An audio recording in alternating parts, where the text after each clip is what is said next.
ಮಾತ್ರ ಮೀಸಲಾತಿ ಅನ್ನೋ ಮಟ್ಟಕ್ಕೆ ತೋರಿಸ್ತಾ ಇರೋದು ಎಲ್ಲ ಕಡೆ. BJP ಬಂದರೆ ಏನೆಲ್ಲ ಬದಲಾವಣೆಗಳು ಬರುತ್ತೆ? ಎಲ್ಲ ಒಂದೇ ಸಮತೋಲನವಾಗಿರುತ್ತೆ. ಕೀಳು ಮೇಲು ಆ ಥರ ಏನು ಭೇದ ಭಾವ ಇರೋಲ್ಲ. ನಿಮಗೂ 10 ರೂಪಾಯಿ ನಮಗೂ 10 ರೂಪಾಯಿ ಆ ಥರ ಇರುತ್ತೆ. ಅದಿತ್ತು, ಬದಲಾಗಿತ್ತು, ಆಗಬೇಕಾಯಿತು. ಕಾರಣಾಂತರಗಳಿಂದ ಆಗಲಿಲ್ಲ. ಸ್ವಲ್ಪ ಓಕೆ. ಈಗ ಒಂದು ಬಸ್ ಫ್ರೀ ಮಾಡಿಕೊಟ್ಟವ್ರೆ, ಅಕ್ಕಿ ಒಂದು 5 kg ಎಕ್ಸ್ಟ್ರಾ ಕೊಟ್ಟವ್ರೆ, 2,000 ರೂಪಾಯಿ. ಸರ್ ಅಕ್ಕಿ ಕೊಡಲಿಲ್ಲ, ದುಡ್ಡು ಹಾಕ್ತೀವಿ ಅಂದರು. ದುಡ್ಡು ಒಂದು ತಿಂಗಳು ಒಂದಷ್ಟು ಜನಕ್ಕೆ ಹಾಕೋದು, ಇನ್ನೊಂದು ತಿಂಗಳು ಒಂದಷ್ಟು ಜನಕ್ಕೆ ಹಾಕೋದು, ಈ ಥರ ಮಾಡಿ ಅದರಲ್ಲೂ ಕರೆಕ್ಟಾಗಿ ಯಾವುದೋ ದುಡ್ಡು ಹಾಕ್ತಾಯಿಲ್ಲ. ಬಸ್ ಫ್ರೀ ಒಂದು ನಡೀತಾ ಇದೆ, ಅದು ನಮ್ಮ ತಲೆ ಮೇಲೆ ಹಾಕೋರು. ಈ ಬಸ್ ಚಾರ್ಜ್ ಜಾಸ್ತಿ ಮಾಡೋದು 2 ಬಾರಿ, ಪುರುಷರ ತಲೆ ಮೇಲೆ ಹಾಕರು, ಲೇಡೀಸ್ ಫ್ರೀ ಮಾಡಿದ್ರು. ಆ ಥರ ನಾಟದವರು ಅವರು ಇವರು ಅದನ್ನೇ ನಮ್ಮ ಕಡೆ ಇರೋ ಅಂತಾರೆ. ಅವ್ರಿಗೂ ಮಣ್ಣು, ಅವ್ರಿಗೂ ಎಟ್ಬಿಟ್ಟು ಅದೆಲ್ಲ ಒಂದು ಕಡೆ ಚೈನ್ ಲಿಂಕ್ ಕಟ್ ಆದರೆ ಎಲ್ಲ ಕಡೆ ಎಟ್ಬಿಡುತ್ತೆ. ಅದು ವಯಸ್ಸಾದವರು ಮಾಡಬೇಕಾಯ್ತು. ಆಲ್ಮೋಸ್ಟ್ ಎಲ್ರಿಗೂ ಮಾಡಲಿ ಬಸ್ ಫ್ರೀ. ವಯಸ್ಸಾದವ್ರಿಗೆ, ಶಾಲಾ ಮಕ್ಕಳಿಗೆ, ಇಂಥವ್ರು ಮಾಡಿದರೆ ಬೆನಿಫಿಟ್. ಸುಮ್ಮನೆ ಲೇಡೀಸ್ ಫ್ರೀ ಅಂದ್ಬಿಟ್ಟು ನಮ್ಮ ಮೇಲೆ ಬರೆ ಹಾಕ ಹೇಳಿದ್ದವ್ರು ಅಷ್ಟೇ. ಅವರು ಒಂದು ಇವಾಗ ಇವ್ರು ನಮ್ಮನ್ನ ಗೆಲ್ಲಿಸ್ತಾರೆ ಅನ್ನೋ ಒಂದು ಭರವಸೆಲಿ ಆ ಥರ ಫ್ರೀ ಮಾಡಿಕೊಟ್ಟಿರ್ಬೋದು.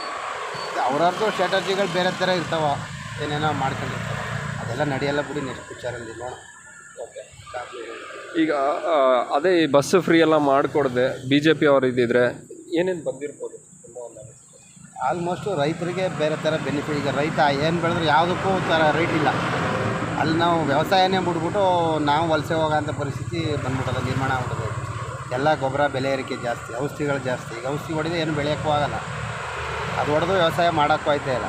ಪ್ರತಿ ಸಾರಿ ಸಾಲ ಮಾಡ್ಕೊಂಡೇ ಮಾಡೋತ್ತಾಗಲ್ಲ. ಬೆಳೆದು ಫಸ್ಟು ಕೈ ಬಂದಾಗ ಅದೆಲ್ಲ 20 ದಿನ, 1 ತಿಂಗಳು ಫಸ್ಟುಗಳು ನಮ್ಗೆ ಸಿಗೋ ಅಂಥದ್ದು. 2.5 ತಿಂಗಳು 3 ತಿಂಗಳು ಕಷ್ಟಿದ್ರೆ ಅದು 20-25 ದಿನದಲ್ಲಿ ಏನು ರೇಟ್ ಇರುತ್ತೋ ಅಷ್ಟೇ ನಮಗೆ ಬೆನಿಫಿಟ್. ಆ ಟೈಮಲ್ಲಿ ರೇಟ್ ಇರೋಲ್ಲ. ಆಲ್ಮೋಸ್ಟು 85-90% ರೈತರು ಇದೇ ಸಂಕಷ್ಟ ಅನುಭವಿಸ್ತಾರೆ. ಬೆಂಬಲ ಬೆಲೆ ಗೋಸ್ತ ಅಂತ ಸರ್ಕಾರದಲ್ಲಿ ಯಾವುದೇ ಪರಿಹಾರ ಕೊಡ್ತಾಯಿಲ್ಲ ಏನು. ಈಗ ಕರೆಂಟ್ ಚಾರ್ಜ್ ಬೇರೆ ಕಟ್ಬೇಕು, 6 ನಂಬರ್ ತಗೊಳ್ಳಿ ವೆಬ್ಸೈಟರೆಲ್ಲ ಅಂದ್ಕೊಂಡು ಮಾಡೋರೆ ಹೊಸ್ದಾಗಿ. ಅದು ಬೇರೆ. ಈಗ ಅದೇ ಒಂದು ಕಡೆ ಕೊಡ್ತೀವಿ, ಒಂದು ಕಡೆ ಕಿತ್ಕೊ. 6 ನಂಬರ್ ಹಾಕೋದು ಯಡಿಯೂರಪ್ಪನ ಕಾಲದಿಂದವೇ ಸಕ್ರಮ್ ಎಲ್ಲ ಜಾರಿ ಮಾಡ್ಕೊಬಂದರು. ವೆಬ್ಸೈಟ್ಗಳಿಗೆ ಏನೇ ತೊಂದರೆ ಕೊಟ್ಟಿರಲಿಲ್ಲ. ಈಗ ಅದಕ್ಕೂ ದುಡ್ಡು ಕಟ್ಟಿ ಇಲ್ಲಾಂದರೆ ಎಲ್ಲ ಡಿಸ್ ಮಾಡ್ತೀವಿ ಅಂದ್ಕೊಂಡು ಅದೊಂದು ಜಾರಿ ಓಡಿಸ್ತಾರೆ. ಈಗ ಮುಂದಿನ ದಿನಗಳು ಏನಾದರೂ ಗೊತ್ತಿಲ್ಲ. ಅದು ಈ ಥರ ವಿಷಯಗಳೆಲ್ಲ ನಮ್ಮ ಥರ ಸಿಟಿ ಯುವಕರಿಗೆ ಗೊತ್ತೇ ಆಗಲ್ಲ. ಅದು ಪಕ್ಷದಲ್ಲೂ ಆ ಥರ ಏನಾದರೂ ಇರುತ್ತಾ? ಈಗ ಈ ಪಕ್ಷ ಇದ್ದರೆ ಬಿಡು, ಏನು ನಮಗೇನು ಇಲ್ಲ ಸರ್. ಈಗ ನಮ್ಮಲ್ಲೇ ನಮ್ಮದು ವರ್ಣ ಕ್ಷೇತ್ರ ಹೇಳೋಕ್ಕೆ CM ಕ್ಷೇತ್ರ, ನಮ್ಮದು ಸಿದ್ದರಾಮಯ್ಯ ಅವ್ರ ಕಾಂಟ್ರವರ್ಸಿ ಕ್ಷೇತ್ರ. ಅಂದರೆ ನಮ್ಮಲ್ಲಿ ಹಿಂದುಳಿದ ಜನಾಂಗ ಜಾಸ್ತಿ. ಇಂದಿರಾ ಗಾಂಧಿ ಪೀಳಿಂದವೇ ಇದು ಮಾಡಿದ್ರು ನೋಡಿ, ಅವರು ಉಳುವವನಿಗೆ ಭೂಮಿ ಮಾಡಿದ್ರು. ಅಲ್ಲಿಂದ ಸ್ವಲ್ಪ ಕಾಂಗ್ರೆಸ್ ನಂಬಿಕೆ ಬಂದರು. ಆದರೆ ಆ ಥರ ಕಾಂಗ್ರೆಸ್ ಇವತ್ತಿಲ್ಲ. ಹಿಂದೆ ಇದ್ದಂಥ ಕಾಂಗ್ರೆಸ್ ಇವತ್ತಿಲ್ಲ. ಏನು ಮಾಡ್ತಾರೆ ಈಗ? ಜಾತಿ ರಾಜಕಾರಣ ಬರೀ. ನಮ್ಮಲ್ಲೇ ಫಿಲಮ್ ಸಿಟಿಗೆಲ್ಲ ಅಕ್ವೈರ್ ಆಯಿತು ಜಾಗ. ಒಂದು 2,000 ಚಿಲ್ಲರೆ ಎಕರೆ ಬೇನಾಮಿ ಆಸ್ತಿನೇ ಬಿದ್ದಿತ್ತು ಗೌರ್ಮೆಂಟ್ ಲ್ಯಾಂಡ್. ಅವರಲ್ಲಿ ಈ ಎಸ್ ಸಿಗಳು ಇವರಿಗೆಲ್ಲ ಆಕಳಿ ಅಂದ್ಬಿಟ್ಟು ಹಾಕೊಂಡು ಅವ್ರಿಗೆಲ್ಲ 4 ಲಕ್ಷ 5 ಲಕ್ಷ ಯಾರು ಉಳುಮೆನೇ ಮಾಡಿಲ್ಲ ಜಮೀನ ಪರಿಹಾರ ಕೊಟ್ಟರು. ಅದು ಬೇರೆಯವರು ನ್ಯಾಯಬದ್ಧವಾಗಿ ಉಳ್ತಾ ಇದ್ದವ್ರಿಗೆ ಏನೂ ಪರಿಹಾರ ಇಲ್ಲ. KDB ಅವರಲ್ಲಿ ಅಕ್ವೈರ್ ಮಾಡ್ಕೊಂಡು ಕಿತ್ಕೊಂಡು ಮಾಡ್ಕೊಬತ್ತಿದ್ದವ್ರಿಗೆ ಏನೂ ಇಲ್ಲ. ಸುಮ್ಮನೆ ಹಿಂದುಳಿದ ಜನಗಳಿಗೆಲ್ಲ ಕೊಟ್ಟರು. ಆ ಥರ ಮೇಲೆ ಸೇರಿಸಿ ಕೂರಿಸೋದು. ಆಮೇಲೆ ಊರಿಗೆಲ್ಲ ರಾಜಕೀಯ.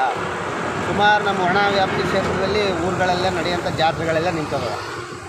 ಎಲ್ಲ ಅಲ್ಲೂ ಊರಲ್ಲೂ ರಾಜಕೀಯ. ಅವ್ನ ಪಕ್ಷ ಮಾಡ್ತಾನೆ, ಈ ಪಕ್ಷ ಮಾಡ್ತಾನೆ, ಅವನಿಗೆ ಹೆಸರು ಬಂದ್ಬಿಡುತ್ತಾ. ಊರಿಗೆ ತಂದು ರಾಜಕೀಯ ಅಂಟಿಸ್ಕೊಂಡು ಕೂತಾರೆ. ಈಗ ಇದು ಮಾರಕ ರೋಗ ಥರ ಆಗ್ಬಿಟ್ಟಿದೆ. ಆದರೆ ದಲಿತರ ಪರ ಇದ್ದಾರಲ್ವ?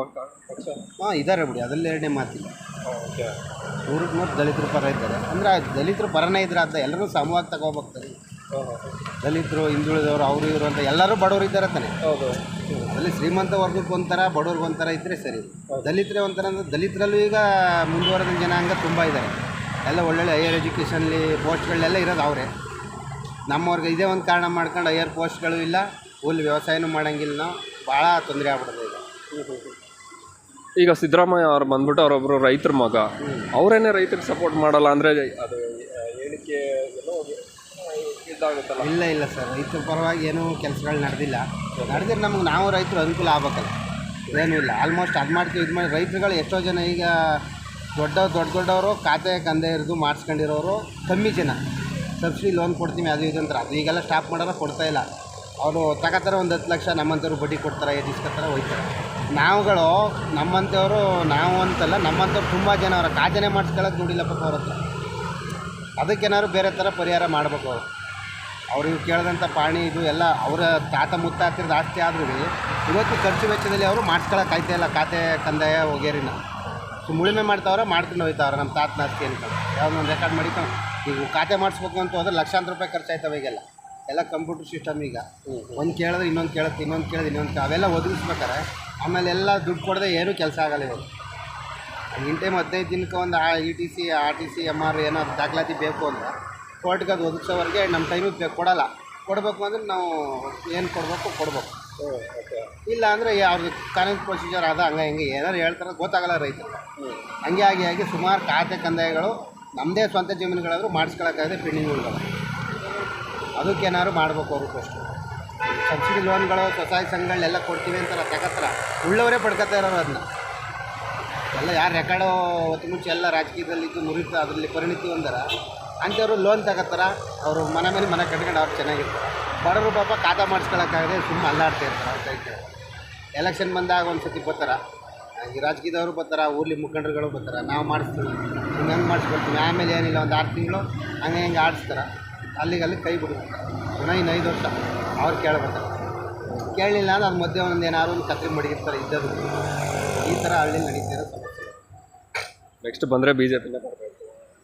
ಬರಬೇಕು ಸರ್, BJPನೇ ಬರಬೇಕು. BJP ಇದೊಂದು ಟರ್ಮ್ ಬಂದಿರೆ ಸ್ವಲ್ಪ ಚೇಂಜಸ್ ಆಗೋದು ಅಂತ ನಮ್ಮದು ಅಭಿಪ್ರಾಯ. ಬೇರೆ ಥರ ಏನಾದ್ರು ಮಾಡೋರು. ಸೆಂಟ್ರಲ್ಲೂ ಸ್ವಲ್ಪ ಏಟು ಬೀಳ್ತು, ಇಲ್ಲೂ ಏಟು ಬೀಳ್ತು. ಫ್ರೀಗೆ ಮೊರೆ ಹೋಗಿ ಜನ ಓಟ್ ಹಾಕೋದು ಅಂದರೆ ಸ್ವಲ್ಪ ಅನುಭವಿಸ್ತವ್ರೆ. ಈಗ ಕೆಲವ್ರಿಗೂ ಉಪಯೋಗ ಆಗಲ್ಲ, ಇದೇ ಒಳ್ಳೆಯದು ಅಂತಾರೆ. ಯಾಕಂದ್ರೆ 100 ರೂಪಾಯಿಗೂ ಪರದಾಡ ಅಂತ ಜನ ಅದೇ ಇವತ್ತು. ಸುಮ್ಮನೆ 2,000 ರೂಪಾಯಿ ಕೊಡ್ತಾರೆ ಅಂದ್ರೆ ಖುಷಿ ಅವ್ರಿಗೆ. ಆ ಥರ ಆಗ್ಬಿಡೋದು. ಆದರೆ ಆರ್ಥಿಕವಾಗಿ ಯಾರು ಹೊರೆ ಬೀಳ್ತಾ ಇತ್ತು ಅನ್ನೋದು ಯೋಚನೆ ಮಾಡ್ತಾಯಿಲ್ಲ ಜನ. ಆರ್ಥಿಕವಾಗಿ ನಮ್ಮ ಮಕ್ಳಿಗೂ ಮೊಮ್ಮಕ್ಳಿಗೂ ಎಲ್ರಿಗೂ ಹೊರೆ ಬೀಳ್ತಾ ಇರ್ತಿದ್ದು ಅನ್ನೋದು ಅರ್ಥ ಆಗಲ್ಲ ಕೆಲವ್ರಿಗೆ. ಹಳ್ಳಿಗೆ ಸಿಟಿಯವ್ರಿಗೆ ಸ್ವಲ್ಪ ಜನಕ್ಕೆ ಅರ್ಥವಾಗಲ್ಲ, ಇನ್ನು ಹಳ್ಳಿಯವ್ರಿಗೆಲ್ಲ ಅರ್ಥವಾಗಲ್ಲ. ಸರಿ.